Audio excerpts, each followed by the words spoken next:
Major funding for American Experience is provided by the Alfred P. Sloan Foundation. National corporate funding is provided by Liberty Mutual and the Scotts Company. American Experience is also made possible by the Corporation for Public Broadcasting and by contributions to your PBS station from viewers like you. Thank you.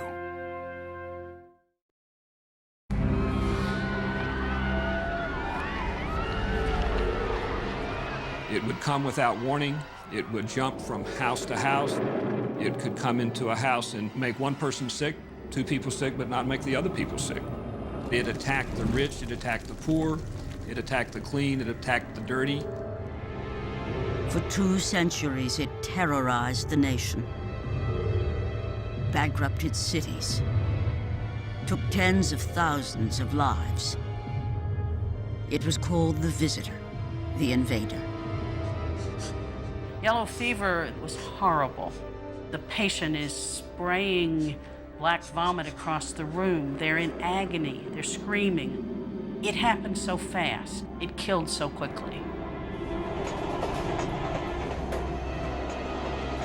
The only thing that comes close to the fear that yellow fever engendered back in the 19th century is a biological attack, where an unknown agent moves around the community in some way that's sort of random. It makes no sense. Unraveling the mystery of yellow fever would take a leap of logic by an obscure scientist. The conversion of a skeptical army doctor.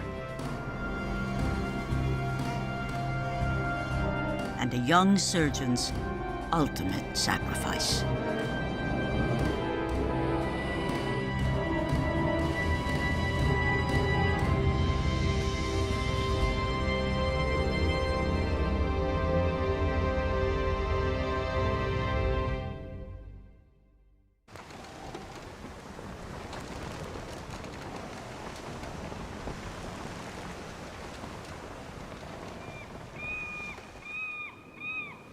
In the summer of 1693, Admiral Joseph Wheeler's fleet arrived in Boston from the West Indies with a cargo of rum and sugar.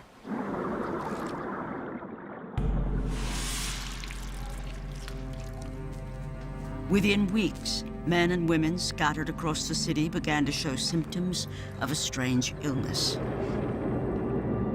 Jaundice, high fever, black vomit.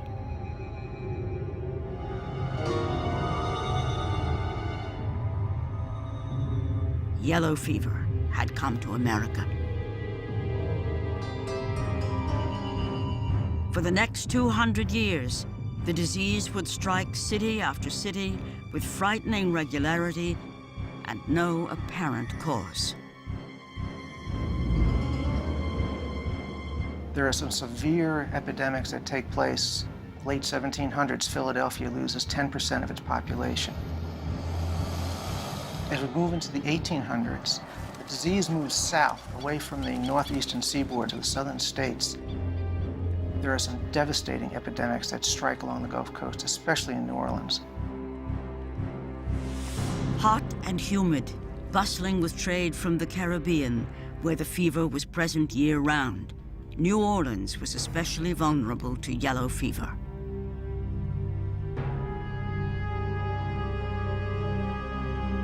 Summer epidemics would claim hundreds, even thousands of lives. There was no way to protect yourself from it. Even though they knew that it would come in the summer, sometimes it didn't come. There were some summers where there was very little yellow fever. And then another summer it would come and it would be a scourge of biblical proportions.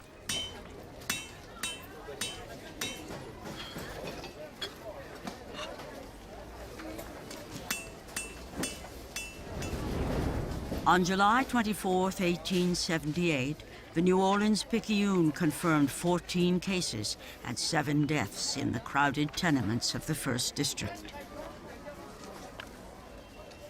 Soon, cases of yellow fever were reported in the better sections of town. Panic gripped the city.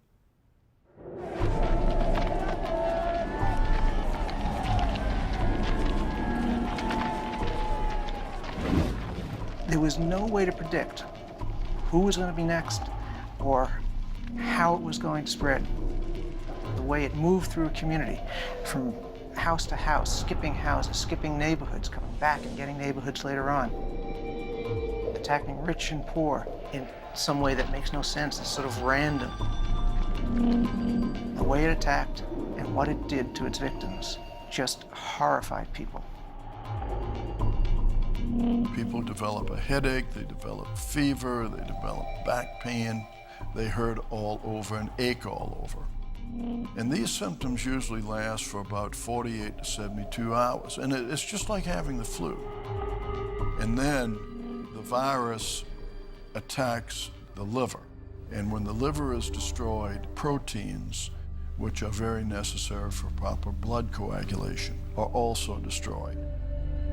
You would bleed from your eyes, from your nose, from your mouth. One of the worst aspects of the disease in its final stages was that you're bleeding internally into your stomach, and then that blood is digested and you end up vomiting it out, and it's sort of like wet coffee grounds. It's not a quiet death. You are struggling, you're frantic. Doctors would have to strap their patients down while they watched them die.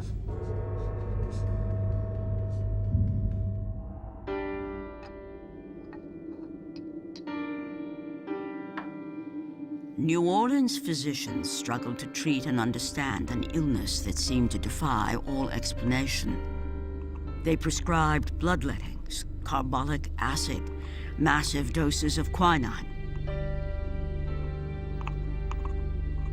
To ward off the illness, citizens covered themselves in mustard plaster, shut windows to keep the fever out.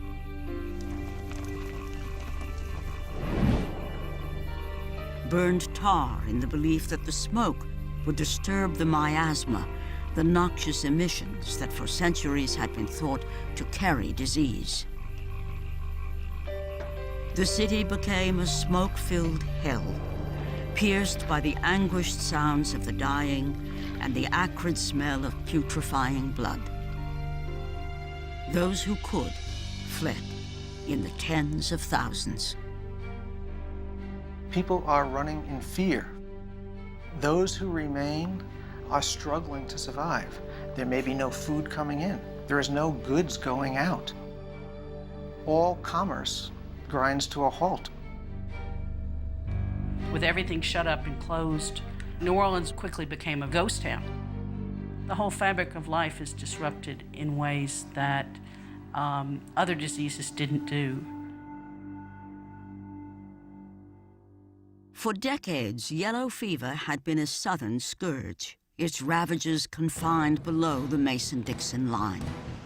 But now, steamboats and railroads united the country, north to south, east to west.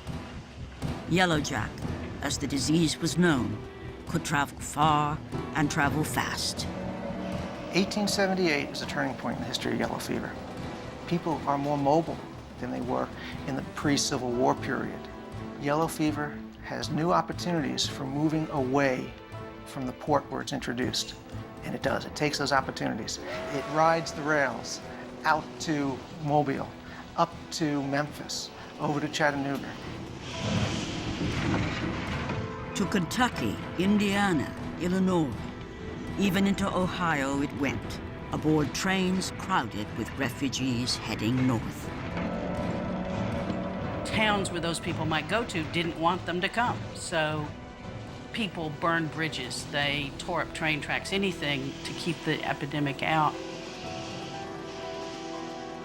Some states set up official quarantines, but in many towns, citizens took matters into their own hands. Armed men would meet the trains and either force them to go on or turn back, and they called that shotgun quarantines.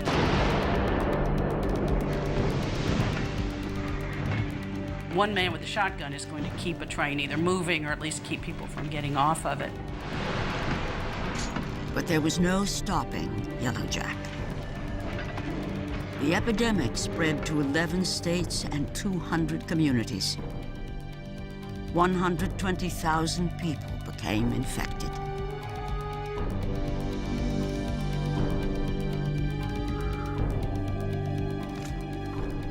The King of Terrors continues to snatch victims with fearful rapidity, wrote a Memphis resident. One by one, those who remain in the city and are liable to the monster malady are taken down. By the time it ended with the arrival of the first frost, the great Mississippi Valley epidemic had taken 20,000 lives. Economic losses were estimated in the hundreds of millions. The city of Memphis was forced to declare bankruptcy. As news spread, the magnitude of the tragedy registered in every corner of the nation, from San Francisco to New York. Suddenly, what had been a southern problem was now a national problem in terms of finance and in terms of just spread of disease. And the feeling is the South cannot take care of this problem themselves. Either they won't because they're stupid or they're inept or they're too poor, and the federal government really needs to step in here because now the South's problems are everybody's problems. The federal government took decisive action. Congress established the National Board of Health with authority to intervene in a public health emergency. The board would also help southern states put in place sanitary improvements and administer a quarantine system designed to keep yellow fever from entering the United States. But neither sanitation nor quarantine would prove to be enough. What was needed were answers to some crucial questions about yellow fever and how it spread.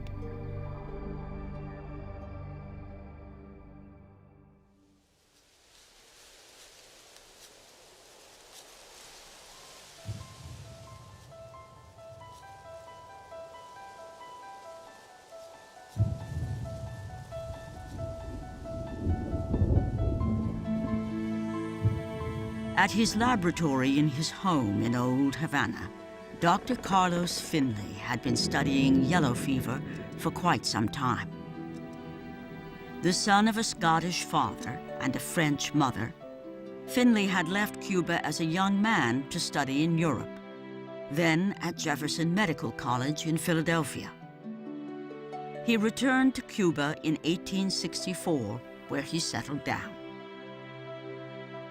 In 1872, he began to investigate yellow fever, a disease that year after year swept through his native country.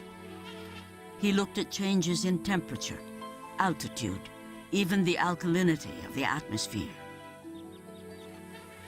Then, young Dr. Finley made a scientific breakthrough. He had read that some diseases could be spread through an intermediate host.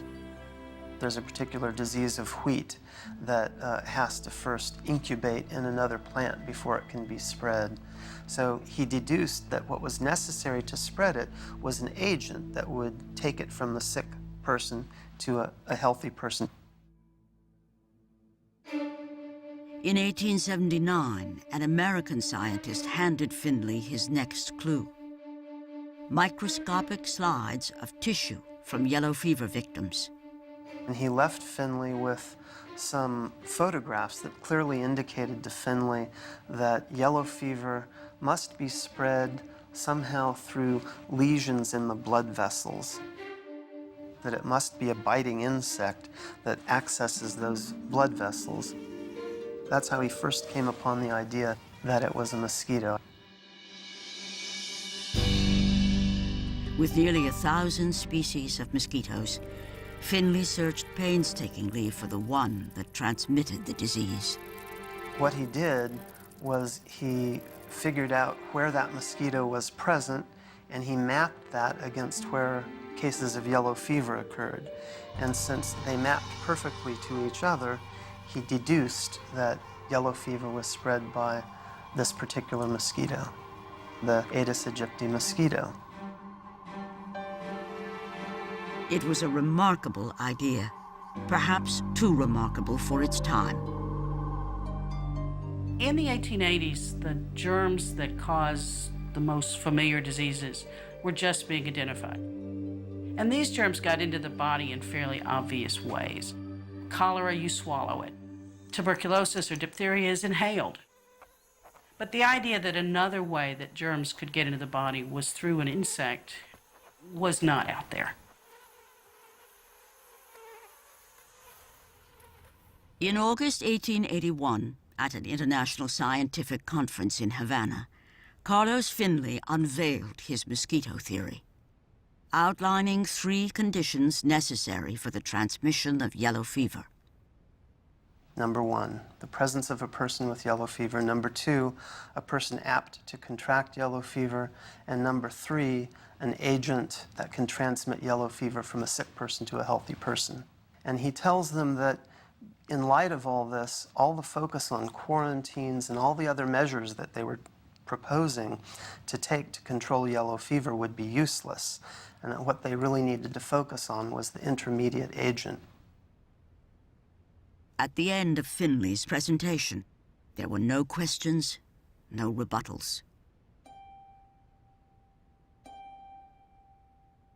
No one spoke against my theory, Finley later recalled, but I would have preferred it to the silence.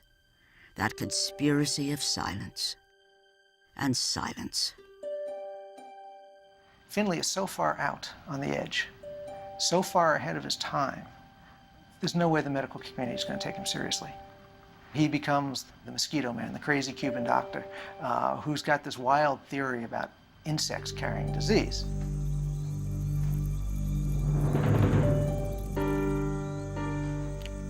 For the next 20 years, Finley worked tirelessly to win scientific acceptance for his theory.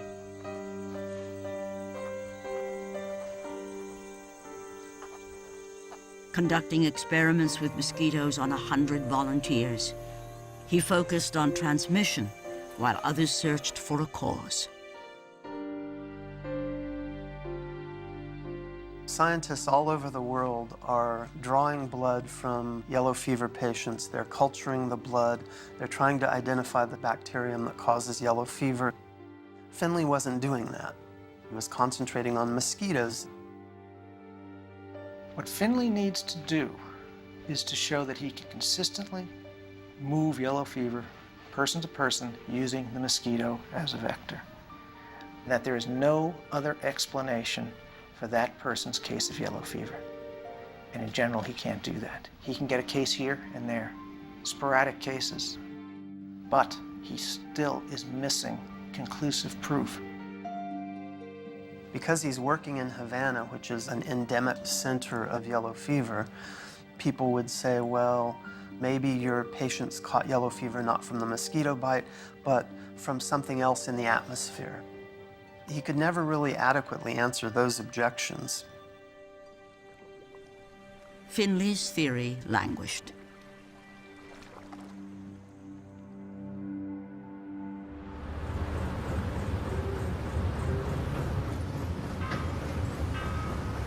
In 1898, the United States declared war on Spain. 40,000 American troops landed on the island of Cuba, a Spanish colony. Cuba has been suspected for decades as being the source of the yellow fever that comes into the United States. It's an endemic disease in Cuba. It's always there, and that raises all sorts of fears. There's fears about soldiers and becoming infected in Cuba. There's fears about soldiers returning from Cuba and bringing yellow fever with them. It really opens up a whole new pathway for yellow fever to infect the United States.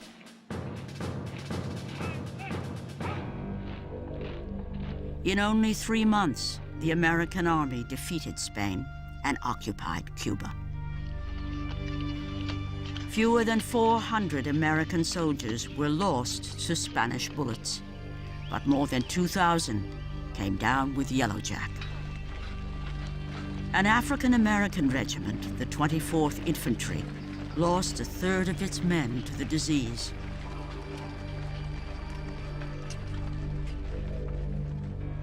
Two years into the occupation, a yellow fever epidemic raged across the island. The lives of 15,000 American troops were at risk.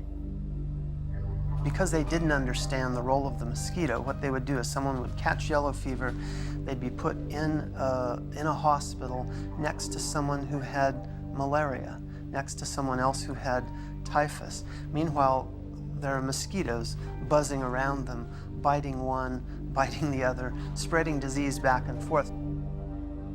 We thought that it was transmitted by fomites. Fomite was any inanimate object that could transmit an illness, and so there was felt to be something on the clothes, on the furniture, the sheets that the sick people slept on. There was felt to be something in those materials that could transmit the disease. In July 1900, an outbreak of yellow fever was reported at a U.S. camp just west of Havana. American troops now faced the same danger as other armies who had ventured into the region. Yellow fever had been the enemy of colonial powers in the Caribbean for a long time. It had destroyed an army that Napoleon sent to Haiti in 1802, and in the 1890s, it had devastated Spanish armies in Cuba. Americans were well aware of all of this, so they were very fearful that their armies in Cuba not suffer the same way. The officer in charge of protecting the health of U.S. troops was Surgeon General George Sternberg, a leading bacteriologist. Like many scientists, Sternberg had spent years searching for the yellow fever germ. Now he appointed an ambitious army doctor to lead a commission to Havana to try to find it.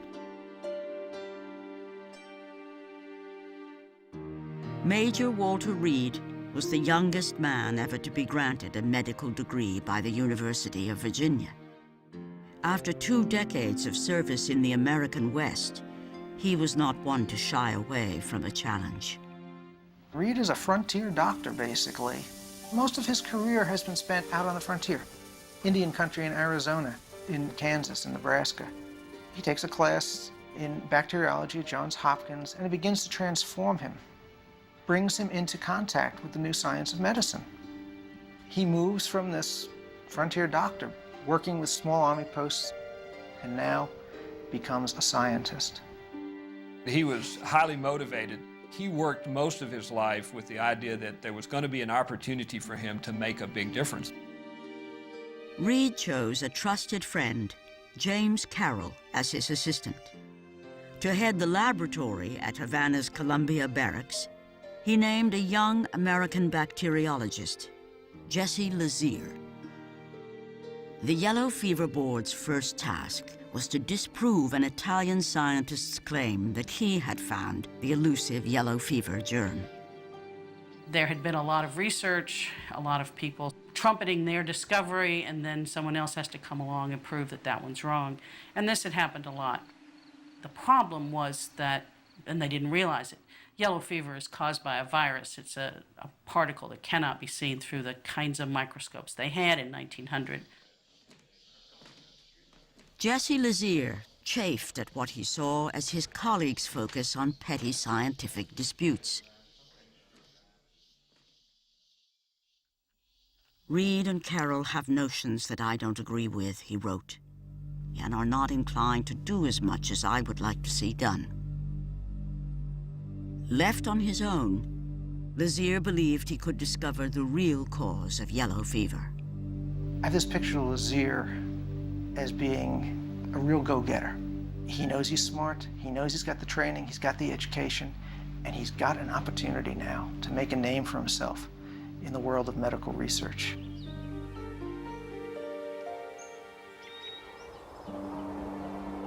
Lazier had arrived in Cuba with his son, Houston, and his wife, Mabel, who carried their second child.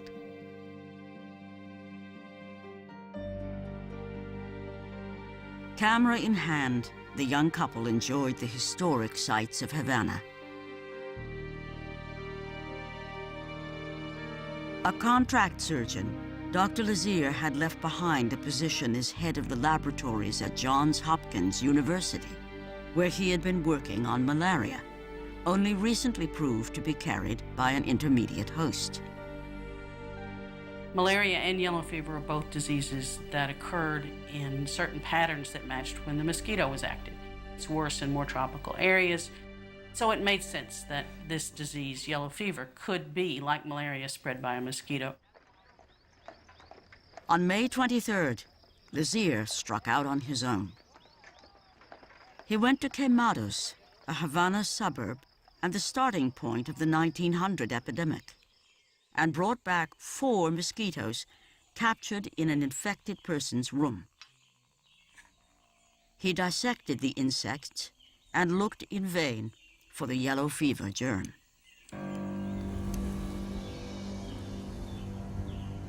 Then, in July, Lazier, Reed, and the rest of the board paid a visit to Old Havana, to the home of Dr. Finley. In a sense, Finley was the last option. They had tried everything. They had tried sanitation, they had cleaned Havana, they had disproved various candidates for yellow fever, but they hadn't actually found the agent. With so many troops falling sick and yellow fever being a threat to the American occupation, they finally proved willing to listen to Finley. As he handed his Aedes aegypti eggs to the yellow fever board, Carlos Finley had every reason to be pleased. Finally, somebody's taking him seriously. Finally, somebody is going to test out his theory, take his mosquitoes, and give it a shot. On August 2nd, Walter Reed left for Washington. Although deeply skeptical of Finley's theory, Reed had instructed his staff to begin conducting mosquito experiments. They agreed at that point in time that as they began their mosquito experiments, they would experiment on themselves, that they would be the first guinea pigs to take the mosquito bites to see if they could transmit yellow fever. Convinced that mosquitoes were harmless, Reed expected little to happen in his absence. He could not have been more mistaken.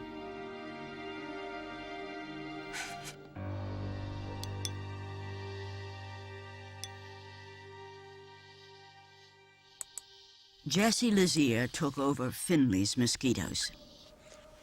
Meticulously following Finley's techniques, each day, Lazier would take his birds, as he called them, to Los Animas, the U.S. Army Yellow Fever Ward. There, he would have them load, feed on the blood of infected patients. Then he would have the loaded mosquitoes bite healthy volunteers. After 9 inoculations, 2 on himself, Lazier had failed to produce a single case of yellow fever.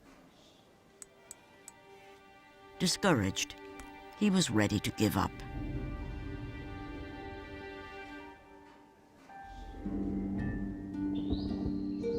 Then, on August 27th, Lazier noted that one of his birds had failed to load. Concerned that the mosquito might die without a blood meal, he asked his colleague James Carroll if he would allow it to feed. 2 days later, Carroll fell ill. He appeared jaundiced. His temperature rose to 103 degrees. He was diagnosed with yellow fever. Lazier takes it upon himself to go find another volunteer. The young soldier named William Dean is bitten by the same mosquito that has made Carroll ill. Dean, a few days later, gets sick, and so he progresses to what is an obvious case of yellow fever. Dear Mabel, Lazier wrote his wife, who had returned to the United States to give birth. I rather think I'm on the track of the real germ, but nothing must be said as yet. I have not mentioned it to a soul. He's the physician who inoculates Carol, which is the first case that the team probably transmits from the mosquito to a person. He's the person who inoculates William Dean, who is definitely the first case that the Army team transmits yellow fever to with a mosquito. If he can prove that the mosquito transmits yellow fever, the potential for a Nobel Prize may not be out of line.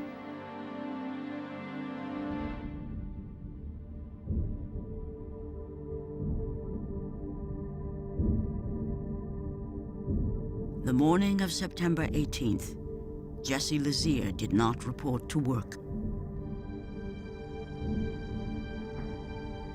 The next day, he was taken by ambulance to the Columbia Barracks Hospital.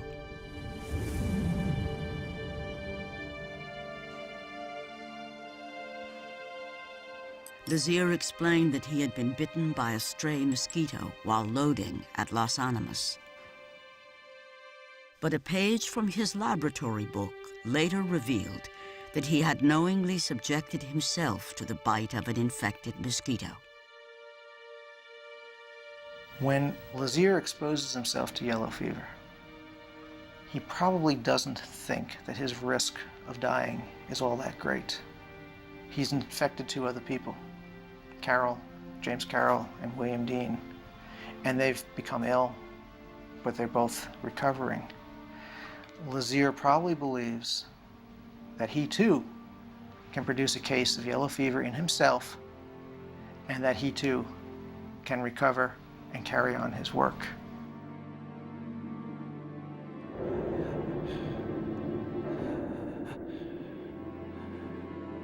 News of Lazier's illness reached Walter Reed in Pennsylvania. A career military man, Reed now realized that he had left his men in harm's way. "I have been so ashamed of myself for being here in a safe country," he wrote, "while my associates have been coming down with Yellow Jack.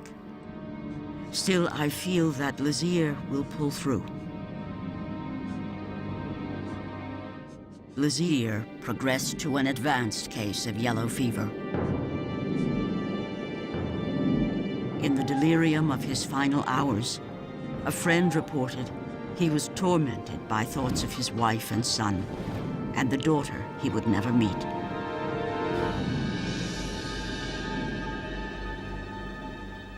When she got the telegram, Dr. Lazier died this evening, she was in horrible shock because she didn't even know he was sick. Didn't know that he had yellow fever.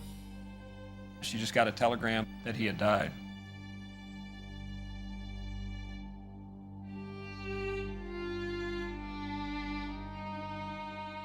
"He was a splendid, brave fellow, and I lament his loss more than words can tell," wrote a devastated Reed. But his death was not in vain. His name will live in the history of those who have benefited humanity. When he had left for Washington 6 weeks before Lazier's death, Reed had doubted Finley's mosquito theory. Now, as he returned to Cuba on October 4th, he was firmly converted to the belief that the mosquito was indeed the transmitter of yellow fever. Reed has got to be comfortable before he tells the world that, in fact, he has an indisputable case of experimentally transmitted yellow fever where the mosquito was the agent of the disease. Known to be cautious and meticulous, Reed now worked furiously.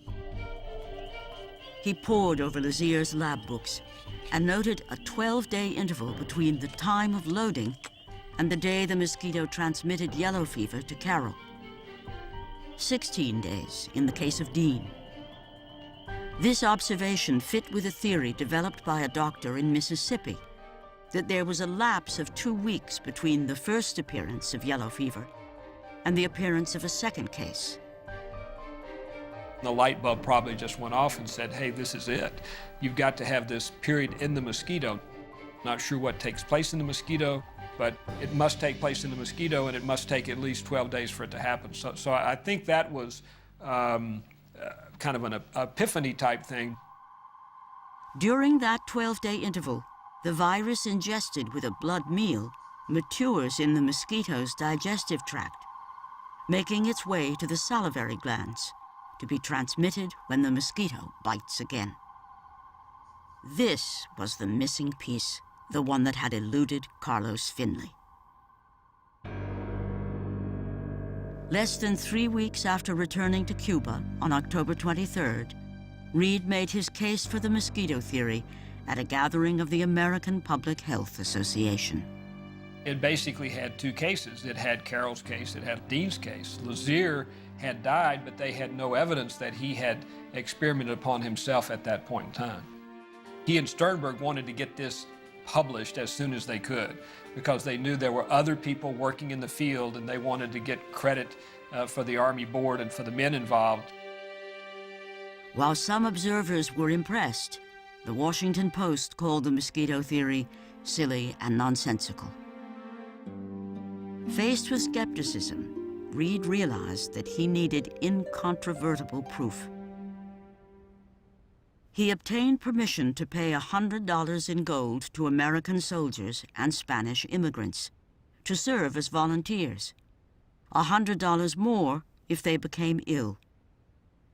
Though all were required to sign consent forms, the human experiments triggered a wave of criticism. The Spanish consul in Cuba issued a formal complaint to the American authorities. Reed was undeterred. On November 20th, 1900, at an isolated spot in Havana, Walter Reed opened a specially designed experimental station. He called it Camp Lazier. He designs a camp that accounts for just about everything that he can think of that might interfere or put any doubt into his results. It has to be precise, scientific method. There can be no sloppiness at all in what he does. He placed his volunteers in two separate cabins, which he called Building 1 and Building 2. They put one set of volunteers in a cabin that was screened, and the cabin was loaded up with all sorts of nasty things from yellow fever patients. Blankets they'd vomited on, and just all sorts of diarrhea on the things. And they had to sleep in these beds and these pillows that were soaked from yellow fever victims, many of whom had died. The other building that Reed sets up is Building 2. It's called the Infected Mosquito Building. Same size as the Infected Clothing Building, but it's divided into two chambers with a screen between the two chambers. In one side of the building is a volunteer. Infected mosquitoes are let loose into the building, and they bite the volunteer. The people who were exposed to mosquitoes, they caught yellow fever. The people in the fomite cabin, of course, never did catch yellow fever. It was an elegant and clever experiment, and it convinced the scientific world that it wasn't some particle of yellow fever contagion in the blood or in skin tissue or something like that, that it had to be transmitted via mosquitoes.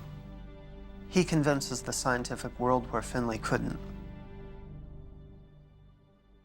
Reed invited Carlos Finley to Camp Lazier to witness the success of his experiment. "I suppose old Dr. Finley will be delighted beyond bounds," Reed wrote, "as he will see his theory at last fully vindicated."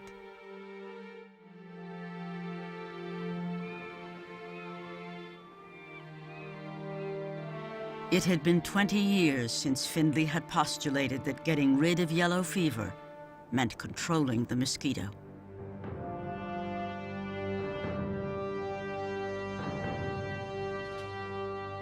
Now, Major William Gorgas, Chief Sanitary Officer, ordered U.S. Army troops onto every street and into every home in Cuba's capital, putting Finley's theory to the test.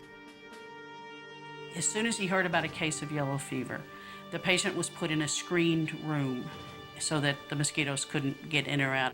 And they did things to eradicate any mosquitoes that were in that room. Teams move out across the city, fumigating homes and buildings, tracking down places where mosquitoes breed, eliminating standing water.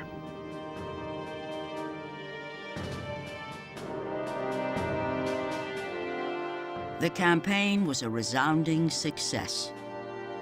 In 1900, there had been 300 yellow fever deaths in Havana. The next year, following the mosquito eradication campaign, there was only one.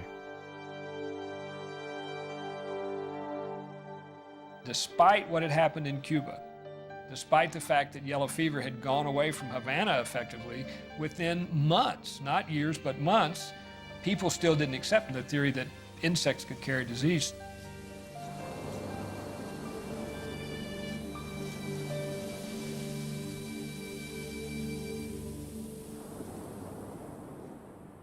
Back in Washington, Walter Reed spent much of his time trying to convince health officials that controlling mosquitoes was the key to controlling yellow fever. Reed was particularly frustrated with some of the leaders of Southern Public Health and the State Board of Health of Louisiana. He wrote a letter to one of his friends and said, maybe we should arrange for a few of them to be bitten by some loaded stegomyia, the name they had for the Aedes aegypti mosquito, to get them out of the way. But Reed's influence in the yellow fever debate would come to an unexpected end. In 1902, Walter Reed died from complications of appendicitis. The nation's champion of the mosquito theory was gone.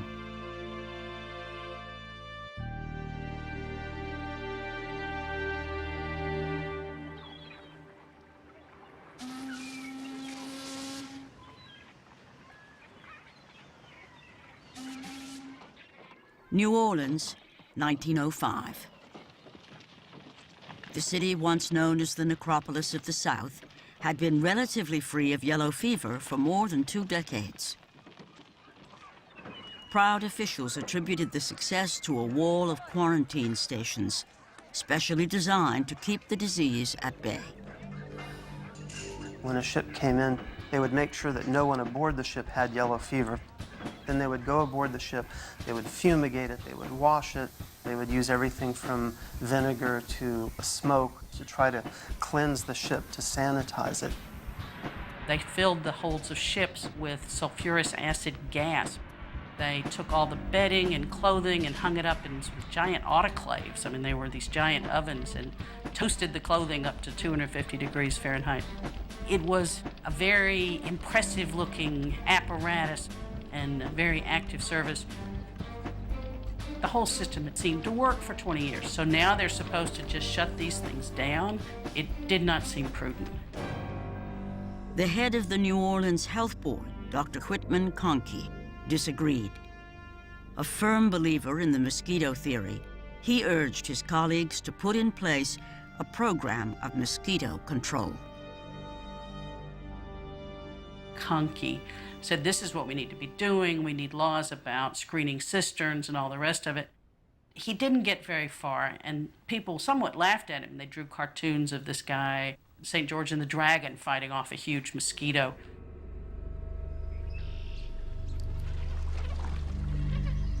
In the spring of 1905, a smuggler's ship with a cargo of bananas bridged New Orleans' quarantine wall and quietly made its way through the backwaters of the Mississippi. On June 12th, 2 suspicious deaths were reported near the waterfront. Yellow fever once again threatened New Orleans, and once again, the city was unprepared. Without effective mosquito controls in place, millions of Aedes aegypti bred undisturbed, most dangerously in the 70,000 backyard cisterns where families stored their water.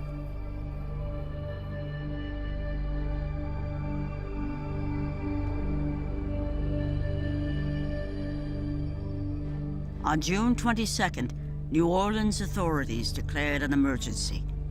By then, 100 people had come down with the disease.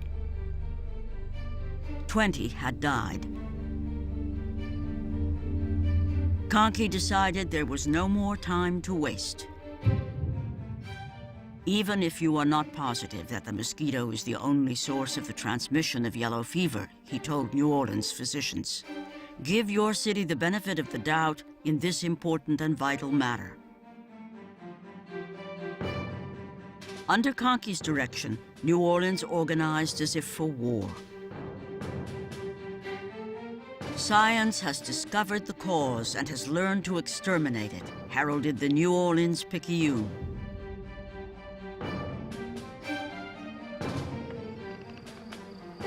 The mosquito control techniques that the U.S. Army had used so effectively in Havana were now applied to the Crescent City. House by house, block by block, workmen screened cisterns to prevent mosquitoes from laying eggs. To suffocate the larvae, all standing water was treated with kerosene.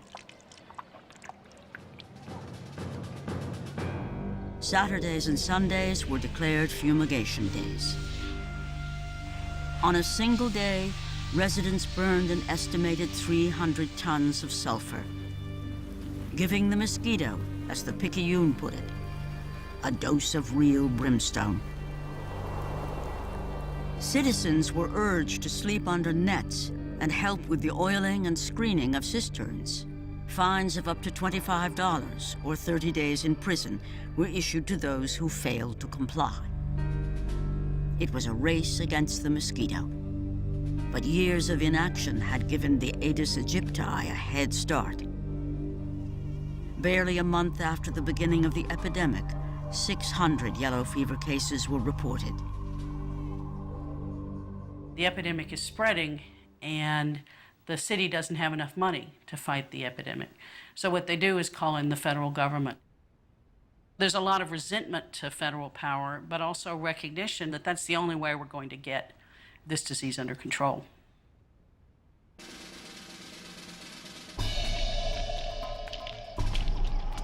We regard this as the first crucial test in America of the mosquito theory, proclaimed federal authorities. And it must be perfect to be efficient. They have a mission: destroy the mosquito. There's no ifs, ands, or buts. If you don't cooperate, they'll do it for you. Whenever a new case of fever was reported, a squad went immediately to screen the patient's room and fumigate the house. They were instructed to behave unemotionally and get their work done.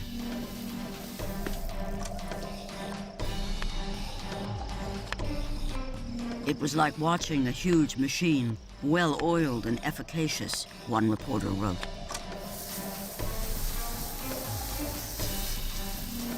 Still, the epidemic seemed to be getting out of control.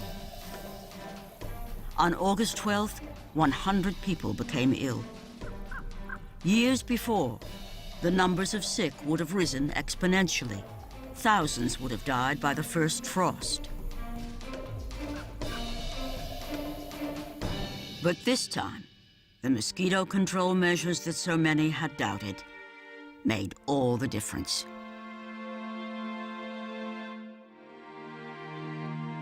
In September, the number of victims began to decline. A month later, the epidemic was all but over.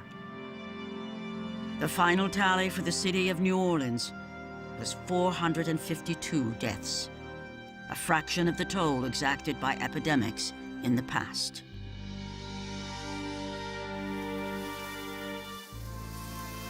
It really was a triumph for science in an era when the expert is increasingly being called upon to guide government action.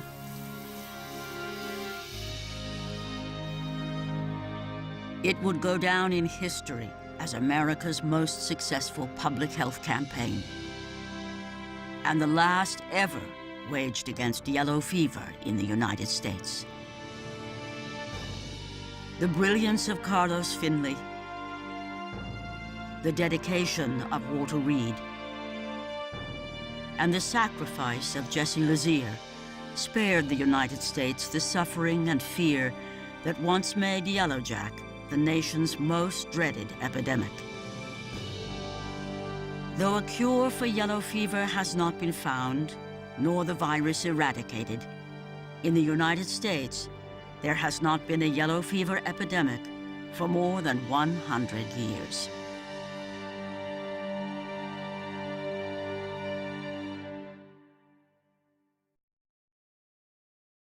There's more at American Experience Online. Visit companion websites for each American Experience episode with interactive features, additional interviews, plus rare videos and photos. All this and more at pbs.org.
Major funding for American Experience is provided by the Alfred P. Sloan Foundation. National corporate funding is provided by Liberty Mutual and the Scotts Company. American Experience is also made possible by the Corporation for Public Broadcasting and by contributions to your PBS station from viewers like you. Thank you.